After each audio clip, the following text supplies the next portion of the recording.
দুনিয়াতে ভালোবাসা কিন্তু হয় না, বুঝছেন? কাউকে কাউকে মন থেকে যদি ভালোবাসেন, এই ভালোবাসা কখনো পাওয়া যাবে না। কারণ এই দুনিয়ার ভালোবাসা বড়ই অদ্ভুত। তাই জন্য কোনো মেয়েকে অসম্ভব পরিমাণ ভালোবাসবেন না। তারা আপনাকে কষ্ট দিয়ে চলে যাবে। আমি তাকে বলবো, তোমরা একটা ভাই আমারে বলতেছে, বুঝছেন? তো ভাই আমি একটা মেয়ের অসম্ভব পরিমাণ ভালোবাসি, কিন্তু সে আমার পাত্তা দেয় না। আমি তার পিছে ডেইলি ঘুরি।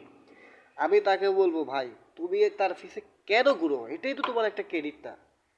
তুমি তার পিছে ঘুরবা না। 1 সপ্তাহ ঘুরছো, 2 সপ্তাহ ঘুরছো, আর ঘুরবা না। তুমি কি করবা? নিজের কেরিয়ারটা দেখবা।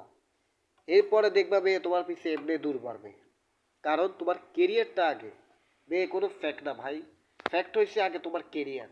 কেরিয়ার করলে জীবনে মেয়ে কি হাজার হাজার মেয়ে পাবা। বুঝছো ভাইয়েরা? তাই নিজের কেরিয়ারটা নিয়ে ব্যস্ত। আমাকে দেখো ভাই, আমি জীবনে কখনো প্রেম করবো না, ডাইরেক্ট বলে দিছি। ওয়াদা করছি জীবনে কখনো আমি রিলেশনে নামবো না। Maybe relation I don't not. Right? Like করবেন, শেয়ার করবেন, ইনশাআল্লাহ।